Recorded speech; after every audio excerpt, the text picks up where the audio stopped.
Righty, so we're gonna move on straight towards Wolves versus ACT for a Week 92 match 2 Game 1 first half. It will be Wildling Gardener, Acrobat, and Aeroplanist here going up against Opera. Boys Opera is also considered one of the best, but we're going to have to see here then. I say ACT have quite a bit of advantage here with Boys Opera round 1, but let's see how Wolves survive.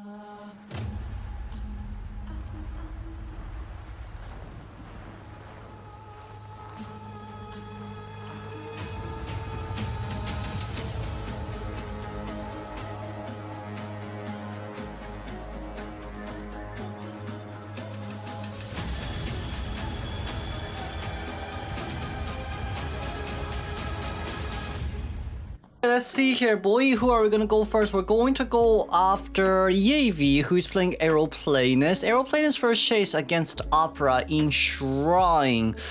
It shouldn't be too bad at the end of the day. We're gonna Shadow Dance back here immediately to be able to see where Aero is, but it seems like Aero's gonna be able to take that Palace Speed Boost here, thankfully. If you didn't have the Palace Speed Boost here, I feel like Boy definitely could have gotten the hit, but aside from that, we do have Jetpack ready just on time if we want to use it to get in between pallets, and I think we will dash and get immediate hit right over.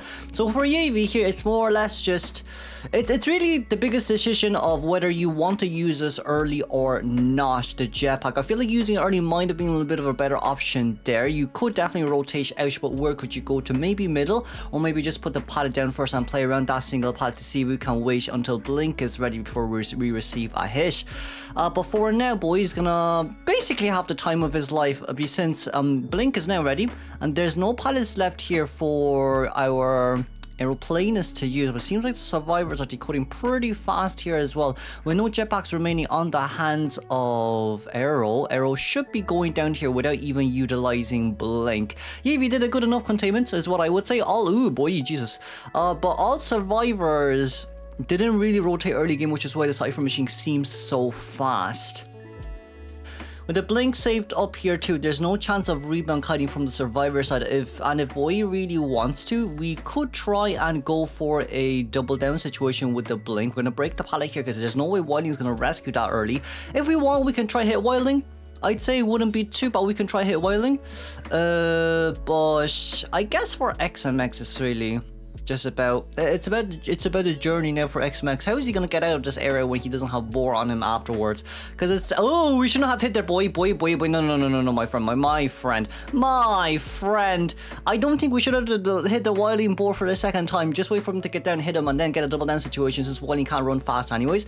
And then you have Aeroplanist nearby as well, who basically can't rebound kite because there's no items remaining. So I don't particularly enjoy that hit on the Boar. Like if you were any other hunter that needed presence, fair enough, like Gala, I would understand.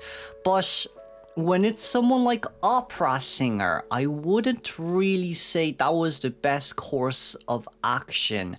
As Wildling does get healed by 47 here, the Acrobat.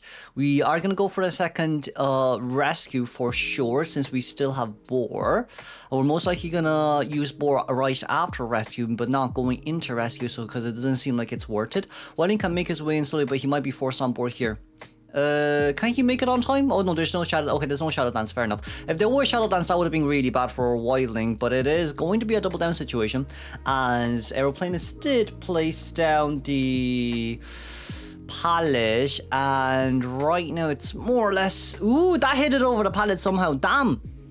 Okay, damn, that hit it across the pallet. With that in mind, but with the Cypher Machine's prime, the Cypher Machine's prime, pretty key on the last Cypher Machine, and trump card has changed to abnormal. So like that 60% Cypher Machine will not be stopped. That 60% Cypher Machine will not be stopped, as Boy here is looking for the King. Gardener, Cypher Machine 67%. We're gonna get Bubble up first and try and rotate away. So if we really want to do this can still be a tie game. One gets healed first, and then Acrobats goes to decode afterwards, since Shrine Cypher Machine has not been decoded at all since Aeroplanist was there 24/7. But I guess it's going to be really hard for Opera to actually do much aside from map controlling. But the last 3 Cypher Machines are pretty far from each other. We're not going to Shadow Dance. We're going to walk towards Gardener first. But okay, no, we're going to double back here to bait out Wildling. I don't think we can get Wildling down fast enough. This is going to be a free 20-second containment for Wildling. Free 20-second containment for, well, 30-second containment for Wildling, because Wildling only got on board once or twice. This is his second time, so probably 40 seconds. Okay, and then there's 2 other survivors decoding the Cypher Machines together. So we might want to double back for Wildling then. The moment Wildling decodes that Cypher Machine, we probably would teleport over, unless XMX decides to not decode until his board is almost ready. Probably 10% cooldown, but it seems like that 75% Cypher Machine is currently being decoded by Wildling, and we're just looking at where Gardener is right now. That one pallet is considered as a long pallet for me. For me, it's more or less of a really long pallet, and for the survivors, it's going to be a down on the Gardener. And are we going to pick it up? We are going to pop open here. It wasn't the best pop, but we're going to go towards the X gate first, as Acrobat is the one on the gate. We do have teleportation ready. We do have Fireball, 8-second nullifiers, ability nullifier here on Opera. And it seems like we would be able to get Acro down. We're most likely going to be forced to teleport here as well. I would like to leave a shadow for you before you do any of that, but that's Wildling hit number 1. But sadly, there's just pallets in between. If we don't Shadow Dance back here, your remnants are gonna disappear. We probably want Gardener to open the other gate, and if that's the case, Wildling goes down. We're gonna have to check here immediately and go back for the Gardener on the other side of the map, who is already opening the exit gate. 15 seconds, 14 seconds, 12 seconds, 10, 9, 8, 7, 6, 5, 4, 3. Ooh, not enough time. 3 seconds remaining on the clock. Gardener goes down. Meanwhile, Acrobat goes to open the other gate. We're going to check Gardener first, but Acrobat is already back there. Gardener, this is her first chair, but there's only 6 seconds left until that gate is opened at where again? At Graveyard Gate. We do see footprints here. We do see Acrobat's footprint. I guess Boyd somehow manages to get a 4-man elimination game like this. No, it could still become a tie. This is probably still a tie. If we're being real. Oh, that's a very nice dodge. We need to run. Acrobat use up self-heal. We need to go back as soon as possible and just get someone down, because Gardener's before half rescue. Wildling got on board. Gardener does have a shield, but I don't think that shield is going to matter much. Shield. Okay, fair enough. Oh, we're not going to get the gate open on time. I don't think we're going to get the gate open on time. I don't think that's possible, as Gardener deking. Terror Shock down. Meanwhile, Wildling goes over to heal the Acrobat, but that doesn't really matter, does it? Because we have teleport ready, and we can just go out and look for the other survivors. So this is going to be Gardener's second chair. Well, it is still a 3-man elimination game. It should still be a 3-man elimination game. From what we know, it should still be a 3-man elimination game, as Boy does see where Acrobat is. Wildling's right behind. We're gonna have to be a little bit more careful here. Just break one pallet and we can try TP back to look. No, we're gonna go back for Wildling here first. We're gonna be very careful here. So Wildling is priority. Wildling got on board.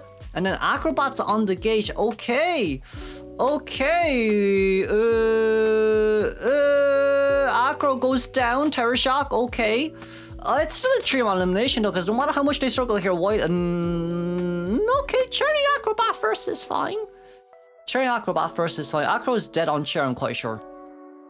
He's dead on chair, right? He's not. No, he's not. First chair. Okay. Felt like we could have slugged. Gardener's on the other side right now. Wildling doesn't have board just yet.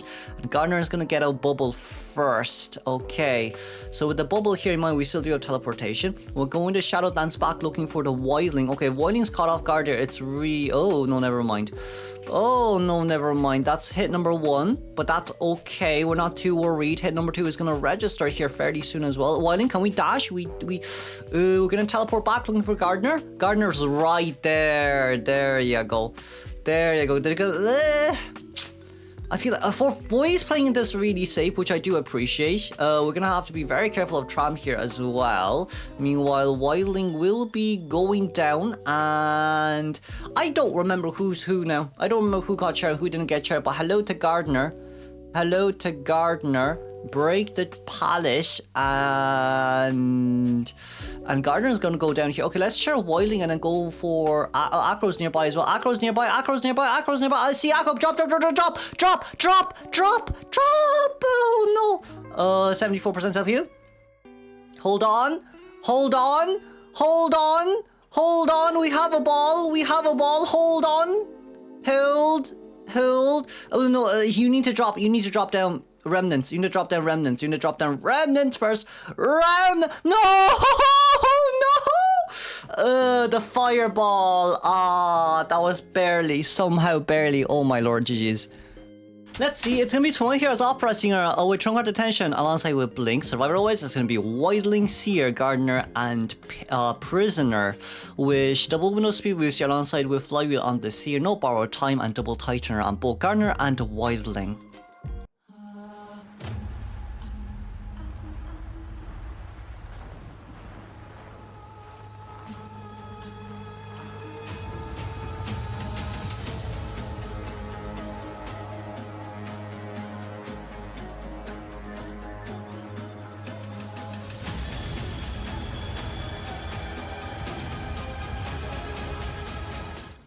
Okay, so quick look around. Tong Ai is gonna go to look for 11 here first.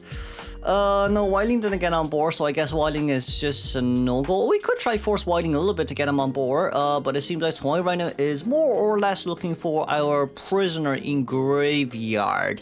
But Prisoner's already looping around this area. Can we loop one more time? I think it's a little bit hard here. Egg decides to rotate away first since there's going to be remnants left nearby. It's not a bad plan, and it's also the fact that we're in more or less of an opener, well, a bigger area to play around in. And of course, with the Prisoner here, I do think it depends on whether or not we would want to go for anything more. We're in a bit of an open area here, which means we could try Electrocute here. Okay, never mind. You know what? That will work. That will actually work pretty well. With the pallet there being dropped down, Egg, that's a vault over. Ooh, that was a slow vault, but thankfully we got over just on time. I think muscle memory helped there a little bit. Once again, open area. Electrocution will allow us to get in between the pallets, but the hit will still register regardless. For Egg, his connection is near his cipher machine, near the cipher machine where he is containing. So I guess he's probably going to look for he's going to look to decode that cipher machine just for a little bit, but it's a blink down. I mean, the good news here really is just with the fact that Egg now has full electrocution points. So, with that in mind, we are going to be able to see the drop down there alongside a 4-man elimination rate going up towards 24%, but the tie game is at 25, so I guess that's fine. And of course, with the connection destruction there, the connection didn't really do much, aside from just helping Prisoner getting his electrocution back. But it didn't really help the survivors with the decoding progress, so that is about that. Meanwhile, we do see Gardner is going to be the first one towards the rescue here. This is going to be Persona 5 Emma. And with Emma here, we're gonna get a hit on towards Gardner first. It seems like we timed that really well. And of course, Prisoner is gonna set up connections first and foremost before we go down. Since he does know that there's no point in rebound kiting, let's just go towards the deadest corner possible. Then with the last two Cypher Machine, their survivors can definitely still get a tie game. They're gonna be more focused on tie game here, but Wildling does need to come in. I feel like Wildling got on board a little bit too early, but it seems like he wants to harass here with the pushback, but then I feel like we could have stayed. Well, I guess it doesn't make any difference since Mudo is 50 seconds first ride anyways. So he's gonna have to get off sooner or later. There's gonna be 25 seconds left on the clock for Mudo here. I guess it didn't really matter anyways. The earlier you get on, the better. But with all things considered, 53% on both Cypher Machines. Last two Cypher Machines, 53%. We're going to be able to get the rescue here. Does Wildling really want to So drop down. Whiting wants a body. I don't know about Whiting body blocking because he moves very slow. Whiting moves very slow here. And then you're against Max Presence Opera pre-nerf. So like even with Whiting here, like okay, it's understandable you want to get the body block, but you probably won't be able to do much because you do have that movement debuff when you're off the board. So with the teleportation going out, let's see here, Cypher Machine decoding progress currently at 95% at Graveyard, but of course without any teleportation left on the hands, preferably speaking, we would want to get here to well we need the other two to heal. Because if Seer is the one here containing a full health, no one else can come in to decode that Cypher Machine. So Whiting and the Gardener has to start healing right now. We didn't get a hit there. Very nice flywheel. But someone has to come in sooner or later. Someone genuinely has to come in sooner or later. Oh, we didn't get the teleportation right. We're going to be able to loop towards the next pallet. And the moment Whiting comes in here, I think we could start popping. The moment Seer gets a hit, we can pop. How is our decoding progress? We're not there just yet. We are not there just yet, but it seems like game one can become a tie here for ACT. We're going to be able to pop open the Cypher Machine as there is still so many pallets left here unused, but see it going down here, which is a little bit unfortunate, but that is fine since we do not have teleport. 40% decoding progress, so 10, 9, 8, 7, 6, 5, 4, 3, 2, 1, and it's opened. There we go. This will be a tie game here for game one. Let's congratulate both teams and moving on straight towards game two.